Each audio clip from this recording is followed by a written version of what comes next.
Fibonacci retracement एक tool है जो फिबोनाची सीक्वेंस पर बेस्ड होता है। ये हमारे चार्ट पे कुछ मल्टीपल हॉरिजॉन्टल लाइन प्रोवाइड करता है जहां एक पुल बैक या रिट्रेसमेंट एंड हो सकता है। प्राइस इन लेवल तक रिट्रेस करने के बाद वापस यहाँ से रिवर्स हो सकता है। इसमें भी जो 0.5 और 0.618 का लेवल होता है वो बहुत इंपॉर्टेंट होता है। इन लेवल से प्राइस के रिवर्स होने के चांसेस ज़्यादा होते हैं। सो फिबोनाची टूल को अप्लाई करने के बाद अगर आपको 0.5 या 0.618 लेवल के आसपास कोई सपोर्ट या रेजिस्टेंस लेवल देखने को मिलता है, फॉर दिस एग्जांपल यहाँ हमारे पास इस फिबोनाची लेवल के साथ एक सपोर्ट लेवल भी है। नेक्स्ट प्राइस इस लेवल तक रिट्रेस करता है और यहाँ हमें एक लॉन्ग वीक रिजेक्शन कैंडल देखने को मिलता है। नेक्स्ट प्राइस जब इसके हाई को ब्रेक करता है तो ये इंडिकेट करता है प्राइस अब यहाँ से ऊपर जा सकता है। नेक्स्ट है ब्रेकआउट पैटर्न्स। यहाँ मार्केट एक रेंज में है, फिर ट्रेंड के डायरेक्शन में ब्रेकआउट देता है और फिर मार्केट अपने ट्रेंड को कंटिन्यू करता है। तो ब्रेकआउट पैटर्न के हेल्प से हम ट्रेड प्लान कर सकते हैं। तो कुछ मोस्ट फेमस ब्रेकआउट पैटर्न्स है लाइक फ्लैग पैटर्न और रेक्टेंगल पैटर्न। की पॉइंट ये है अगर इन पैटर्न्स को ट्रेंड के डायरेक्शन में ट्रेड किया जाए तो ये बहुत अच्छा रिजल्ट देते हैं। नेक्स्ट है रिवर्सल पैटर्न। जब प्राइस अपने करंट ट्रेंड के डायरेक्शन को चेंज करता है, for example market up trend से डाउन ट्रेंड में शिफ्ट होता है, तो इसे हम रिवर्सल बोलते हैं। और इन रिवर्सल्स को हम कुछ पैटर्न्स के हेल्प से आइडेंटिफाई कर सकते हैं like double top pattern, head and shoulder pattern. For example यहाँ हमारे पास एक की सपोर्ट लेवल है। नेक्स्ट मार्केट इस लेवल को वापस अप्रोच करता है। नेक्स्ट यहाँ इस सपोर्ट लेवल पर हमें एक डबल बॉटम देखने को मिलता है। नेक्स्ट तो इस पैटर्न के अकॉर्डिंग जब प्राइस इस नेकलाइन को ब्रेक करता है तो मैं यहाँ ट्रेड में एंटर हो सकता हूँ। यहाँ समझने वाली बात यह है कि हम रिवर्सल के लिए सिर्फ पैटर्न्स का यूज नहीं कर सकते। पैटर्न एक हद तक काम करते हैं पर पैटर्न ऐसे जगह पर बनने चाहिए जहां से मार्केट रिवर्स हो सकता है, लाइक कोई मंथली या वीकली लेवल या फिर कोई मेजर हाई या लो। नेक्स्ट है fair value gap.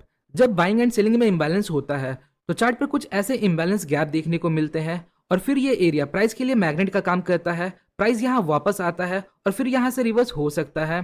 Fair value gap को मार्क करने के लिए हमें सबसे पहले 3 मोमेंटम कैंडल चाहिए। फॉर एग्जाम्पल यहाँ मार्केट अप ट्रेंड में है तो हमें यहाँ 3 बुलिश ग्रीन कैंडल चाहिए। अब आपको देखना है क्या फर्स्ट कैंडल और थर्ड कैंडल के बीच कोई गैप है। याद रखिएगा फर्स्ट कैंडल और थर्ड कैंडल का कोई भी पार्ट एक दूसरे को टच नहीं करना चाहिए, यानी एक दूसरे के रेंज में नहीं आना चाहिए। यहाँ एक क्लियर स्पेस होना चाहिए। नेक्स्ट अब हम फर्स्ट कैंडल के हाई और थर्ड कैंडल के लो को लेते हुए एक जोन को ड्रॉ करेंगे और सिंपली यही हमारा फेयर वैल्यू गैप है। नेक्स्ट प्राइस इस लेवल को अप्रोच करता है और यहाँ एक bullish long wick candle form करता है, फिर मार्केट यहाँ से रिवर्स हो जाता है और वापस अपने ट्रेंड को कंटिन्यू करता है। नेक्स्ट है कैंडलस्टिक पैटर्न्स। ये एक टेक्निक है जिसमें हम स्पेसिफिक साइज और पैटर्न्स के कैंडल को स्टडी करते हैं फ्यूचर प्राइस मूवमेंट को प्रिडिक्ट करने के लिए। ये 2 तरह के होते हैं, बुलिश और बेरिश। बहुत से लोग गलती क्या करते हैं, वो चार्ट में जहां भी कैंडलस्टिक पैटर्न्स को देखते हैं वहां ट्रेड ले लेते हैं, पर ये एक गलत तरीका है।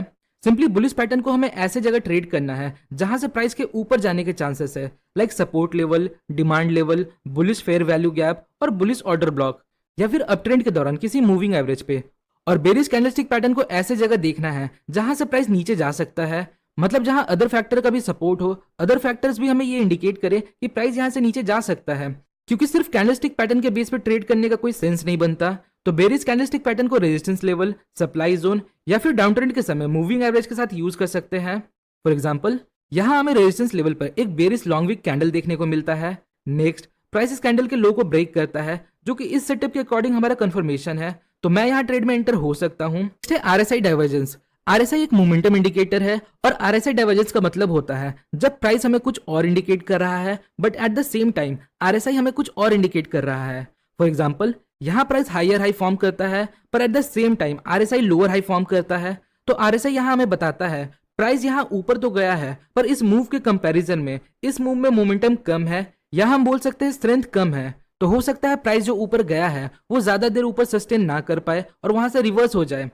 अब एक बात समझिए, आरएसआई डाइवर्जेंस को हम बाय और सेल के लिए यूज नहीं कर सकते, हम इसके हेल्प से प्राइस एक्शन को कंफर्म कर सकते हैं। फॉर एग्जांपल अगर एक double bottom pattern support level पर बनता है और इसी के साथ साथ हमें इंडिकेटर में आरएसआई डाइवर्जेंस देखने को मिलता है तो ये डाइवर्जेंस इस पैटर्न की प्रोबेबिलिटी को और बढ़ा देता है, क्योंकि ये एक बुलिश डाइवर्जेंस है और वो भी सपोर्ट लेवल पर है।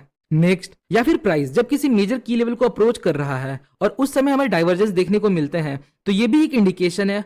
और फिर नेक्स्ट मैं यहाँ कैंडलस्टिक पैटर्न्स का कंफर्मेशन लेके ट्रेड ले सकता हूँ। नेक्स्ट है सपोर्ट एंड रेजिस्टेंस। आप सबको पता ही होगा सपोर्ट वो लेवल है जहां से प्राइस ऊपर जा सकता है और रेजिस्टेंस वो लेवल है जहां से प्राइस नीचे जा सकता है। पर पता कैसे चलेगा प्राइस रिवर्स होगा या नहीं? सिंपली आपको सपोर्ट और रेजिस्टेंस लेवल पर हलचल देखना है क्या प्राइस इस लेवल को रिस्पेक्ट कर रहा है कर रहा है, क्या प्राइस इन लेवल पे कोई ब्रेक लेता है, या फिर क्या प्राइस इन लेवल तक आते आते स्लो हुआ है। ये कुछ चीजें हमें देखनी होती है जो हम कैंडलस्टिक की मदद से पता लगा सकते हैं। फॉर एग्जाम्पल, अगर सपोर्ट लेवल पर लॉन्ग विक कैंडल बनता है तो ये हमें रिजेक्शन इंडिकेट करता है कि प्राइस इस लेवल को ब्रेक करने की कोशिश कर रहा था पर नहीं कर पाया, मतलब प्राइस यहाँ रुक गया, मतलब प्राइस इस लेवल को रिस्पेक्ट कर रहा है, प्राइस इस लेवल के साथ रिएक्ट कर रहा है। पर ये सिर्फ रिएक्शन है, हम कंफर्मेशन के लिए डिफरेंट चीजों को यूज करते हैं। लाइक अगर सपोर्ट लेवल पे कोई हैमर कैंडलस्टिक है तो हम इसके हाई ब्रेक होने का वेट करेंगे, और जब इसका हाई ब्रेक होता है तो ये एक एंट्री सिग्नल हो सकता है। उसी तरह अगर मल्टीपल लॉन्ग विक कैंडल है तो ये भी हमें रिएक्शन और रिजेक्शन इंडिकेट करता है। अगर किसी सपोर्ट या रेजिस्टेंस लेवल पर डोजी या इंडिसीजन कैंडल फॉर्म होता है तो ये भी हमें रिएक्शन इंडिकेट करता है। और अगर किसी लेवल तक जाते जाते कैंडल्स का साइज छोटा होते जाता है तो ये भी एक इंडिकेशन है कि प्राइस इस लेवल को रिस्पेक्ट कर रहा है, और फिर हम यहाँ फर्दर कंफर्मेशन के बेस पे ट्रेड प्लान कर सकते हैं। नेक्स्ट है डायनेमिक सपोर्ट एंड रेजिस्टेंस। जो चार्ट पर हम सपोर्ट और रेजिस्टेंस लेवल ड्रॉ करते हैं वो स्टैटिक होते हैं और हॉरिजॉन्टल होते हैं, मतलब ये जो लेवल्स है वो स्थिर है, ये प्राइस के साथ मूव नहीं करता। पर मूविंग एवरेज एक तरह का डायनेमिक सपोर्ट और रेजिस्टेंस लेवल है। अप ट्रेंड के समय ये सपोर्ट का काम करता है और डाउन ट्रेंड के समय ये रेजिस्टेंस का काम करता है। तो कौन सा मूविंग एवरेज बेस्ट है? आंसर है सबकी स्ट्रेटेजीज अलग होती है, डिफरेंट लोग डिफरेंट मूविंग एवरेज यूज करते हैं। ऐसा भी जरूरी नहीं है हर बार 50 पीरियड का मूविंग एवरेज काम करे या फिर हर बार 40 पीरियड का मूविंग एवरेज काम करे।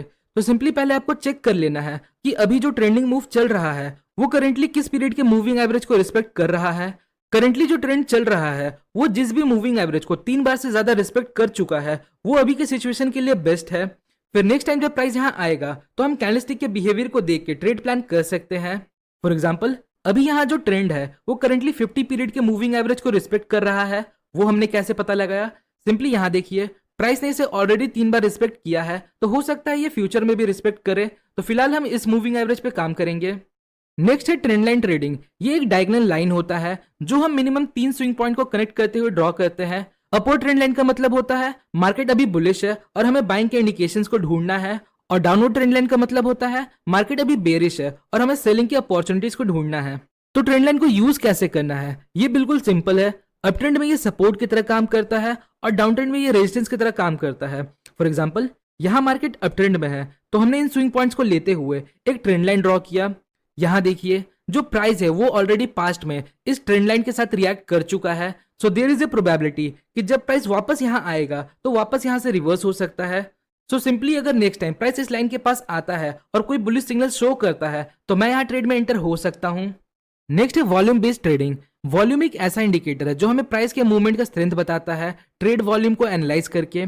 फर्स्ट इंडिकेटर है वॉल्यूम बार। ये ईच कैंडल का वॉल्यूम बताता है। ये हमें जेन्युइन ब्रेकआउट को आइडेंटिफाई करने में हेल्प करता है। लाइक अगर ब्रेकआउट कैंडल का वॉल्यूम लो है तो ये एक फॉल्स ब्रेकआउट हो सकता है, और अगर ब्रेकआउट कैंडल का वॉल्यूम हाई है तो ये एक जेन्युइन ब्रेकआउट हो सकता है। नेक्स्ट, ये हमें प्राइस के मूवमेंट का स्ट्रेंथ बताता है। अगर प्राइस ऊपर जा रहा है लेकिन वॉल्यूम डाउन होता जा रहा है तो ये हमें बताता है प्राइस में स्ट्रेंथ कम है और प्राइस अब यहाँ से रिवर्स हो सकता है। और वहीं अगर प्राइस ऊपर जा रहा है और साथ ही साथ वॉल्यूम भी बढ़ रहा है तो ये हमें बताता है प्राइस में स्ट्रेंथ है, प्राइस अभी और ऊपर जा सकता है। नेक्स्ट है वॉल्यूम प्रोफाइल इंडिकेटर। इस इंडिकेटर के जो बार्स होते हैं वो हॉरिजॉन्टली प्लेस्ड होते हैं और ये हमें वो लेवल्स बताता है जहां वॉल्यूम बहुत ज्यादा है। तो हाई वॉल्यूम लेवल्स को हम एज अ सपोर्ट और रेजिस्टेंस यूज कर सकते हैं या फिर एज अ की लेवल यूज कर सकते हैं पोटेंशियल ट्रेड लेने के लिए। दोस्तों, ये जो प्लेटफॉर्म आप देख demand and supply trading. Demand and supply वो लेवल होते हैं जहां इंस्टीट्यूशन बाइंग एंड सेलिंग करते हैं, पर हमें पता कैसे चलेगा वो किस लेवल पे बाई या सेल कर रहे हैं? सिंपली जब भी वो बड़े क्वांटिटी में बाई या सेल करते हैं तो वो कुछ फुटप्रिंट छोड़ जाते हैं जो है कंटिन्यू बिग मोमेंटम कैंडल्स, कुछ इस प्रकार के कैंडल। क्योंकि ये जो इतना बड़ा मूव है ये मैं या आप क्रिएट नहीं कर सकते। इतने बड़े मूव को क्रिएट करने के लिए बहुत ज्यादा कैपिटल लगता है और मैं और आप ये कभी नहीं कर सकते। तो सिंपली ये बिग प्लेयर्स के फुटप्रिंट है। सो अगर मार्केट अप ट्रेंड में है तो हमें 3 मोमेंटम कैंडल चाहिए। नेक्स्ट, इन 3 मोमेंटम कैंडल के पहले जो वीक कैंडल है हम उसके पूरे रेंज के बेस पे एक जोन को ड्रॉ करेंगे और सिंपली यही हमारा डिमांड जोन है। और नेक्स्ट टाइम जब प्राइस यहाँ वापस आएगा और यहाँ कोई ऐसी कैंडलस्टिक फॉर्म करे जो हमें बताए कि प्राइस यहाँ से ऊपर जा सकता है तो हम यहाँ ट्रेड प्लान कर सकते हैं। उसी तरह हमें सप्लाई जोन को मार्क करना है और जब प्राइस सप्लाई जोन में वापस आता है तो यहाँ हम कैंडलस्टिक का कंफर्मेशन लेके ट्रेड प्लान कर सकते हैं। नेक्स्ट है फॉल्स ब्रेकआउट ट्रेडिंग। बहुत बार आपने देखा होगा लेवल्स ब्रेक होते हैं तो यहाँ बहुत से लोग ट्रेड में एंटर होते हैं। मैं भी ब्रेकआउट पे ट्रेड करता हूँ, आप भी ब्रेकआउट पे ट्रेड करते हो, पर बहुत बार हम देखते हैं ब्रेकआउट फेल हो जाता है। प्राइस ने किसी लेवल को ब्रेक किया, फिर प्राइस उस डायरेक्शन में कंटिन्यू करने के वजह रिवर्स हो जाता है, तो इसे हम ब्रेकआउट फेलियर बोलते हैं। और बहुत से स्मार्ट ट्रेडर्स इसी ब्रेकआउट फेलियर का फायदा उठाते हैं।